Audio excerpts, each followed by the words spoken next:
Namaskar students. Today we are going to learn tenses through this video from now. In this video we are going to learn first tense, that is simple present tense. As we all know, there are 12 tenses in English: simple, continuous, perfect, perfect continuous.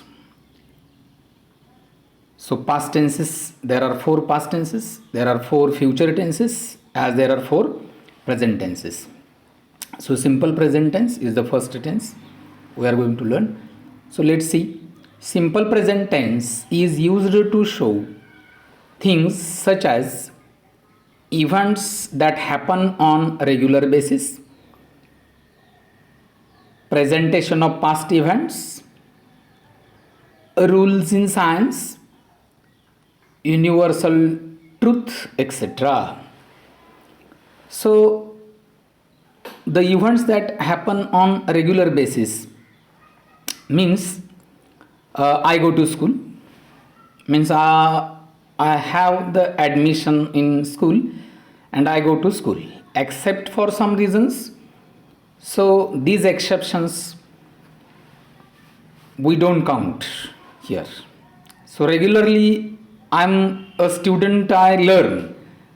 In such condition we use simple present tense.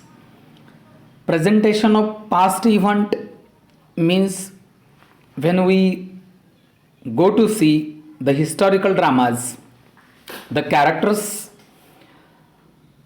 play the roles, though the events had happened in history, they suppose that it is happening now.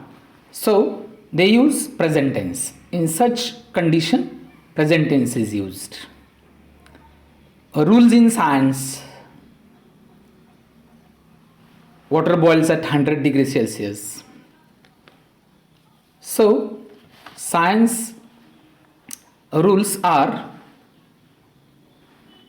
given by the experiments, and all over the world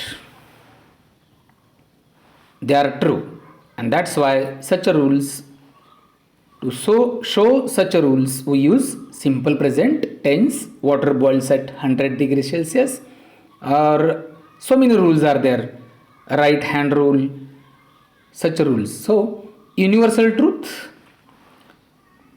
earth moves around the sun, children like chocolates. These are the universal truths. Let's see in Marathi. नित्यनियमित घडणाऱ्या घटना, भूतकाळातील घटनांचे सादरीकरण, विज्ञानातील नियम, त्रिकालाबाधित सत्यविधाने इत्यादी दर्शविण्यासाठी simple present टेन्सचा वापर केला जातो. त्रिवार सत्यविधाने, तिन्ही काळात सत्य असणारे. भूतकाळातही सत्य होतं, अर्थ मूव्ज अराउंड द सन, आजही सत्य आहे, भविष्यातही सत्य असेल ते. So let's see assertive. How to write assertive sentences in simple present tense? S plus V, first form of the verb, S es suffix plus OCA, object complement adverbial or adverbials. So in assertive, in statement, subject is at the beginning of the sentence, as we know. Then we have to use the first form of the verb. क्रियापदाचं पहिलं रूप वापरलं जातं इथं. आणि जर कर्ता तृतीय पुरुषी एकवचनी असेल, if the subject of the sentence is third person singular, he she it, Ram Sita और tree, we must add s or es suffix to the main verb or the verb in the sentence. See the examples. Janvi writes an essay in school, third person singular, so a write has yes suffix there. Janvi writes an essay in school. The earth moves around the sun, so yes suffix is there also. Earth is third person singular.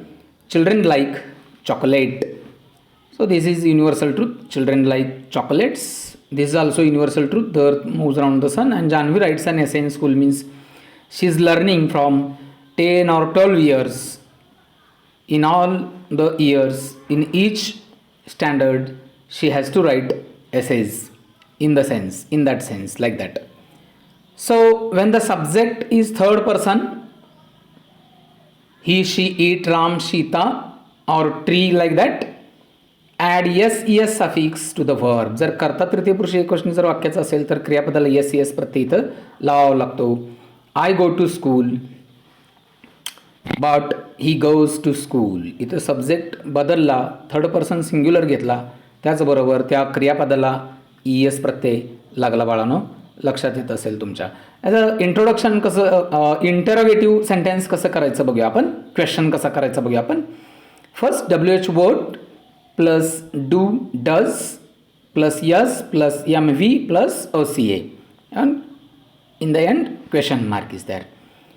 This is WH question. And verbal, do does plus yes plus MV plus OCA question mark. A verbal question is very simple. Remove WH word, the remaining structure is verbal question structure, yes no type question. पहा, WH word काढून टाकला की राहिलेलं जे सूत्र आहे ते म्हणजे yes no टाईपचं राहतं. आता ह्याच्यामध्ये यस जो आहे subject, in between the HV and MV, सहाय्यकारी क्रियापद आणि मूळ क्रियापदाच्या मध्ये ठेवावा लागतो प्रश्नार्थी रचनेमध्ये.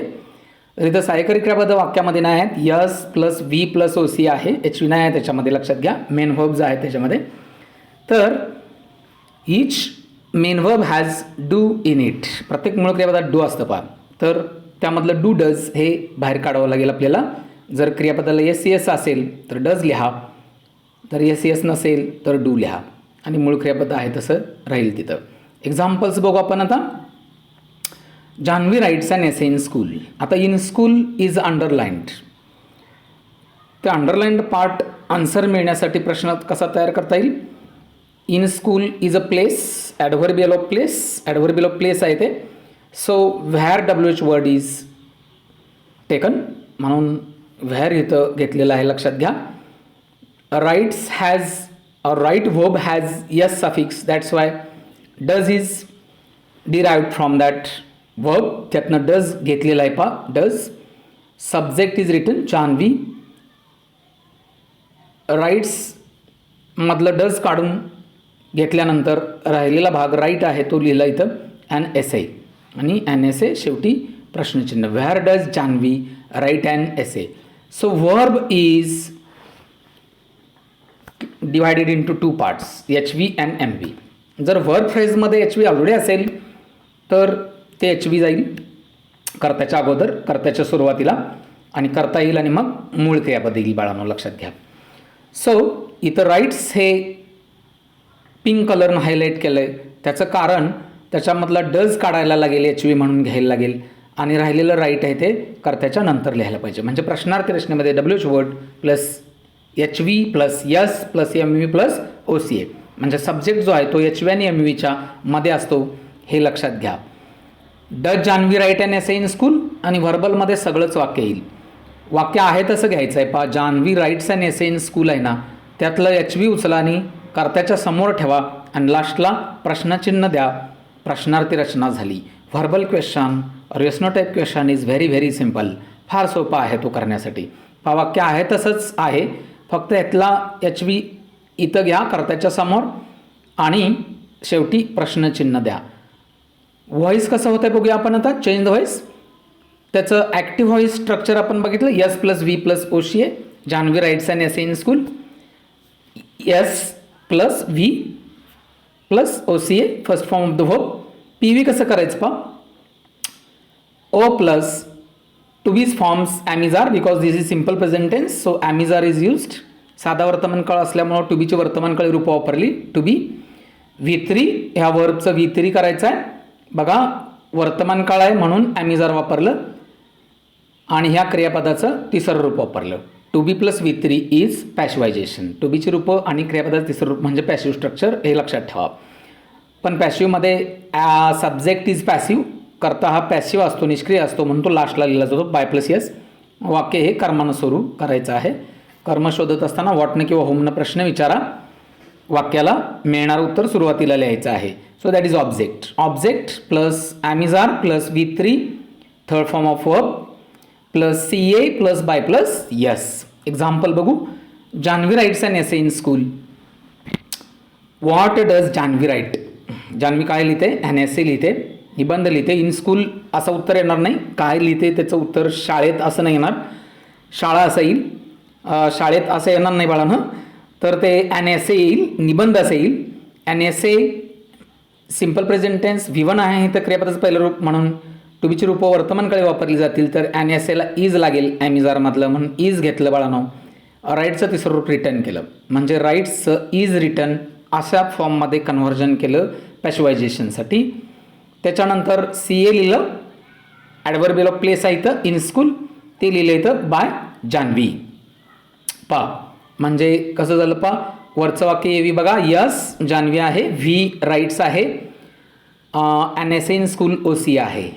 काय केलं बघा सूत्र ते an essay to be is V3 written CA in school आणि by plus S by Janhavi. निगेटिव्हमध्ये नॉट वापरायचं आहे वाक्यामध्ये तर त्याला HV लागतं पा. HV वाक्यात नाही म्हणून मूळ क्रियापदातनं डू डज बाहेर काढलं. S plus do does plus not plus MV plus OCA. Example पा. I do not go to school, he does not go to school.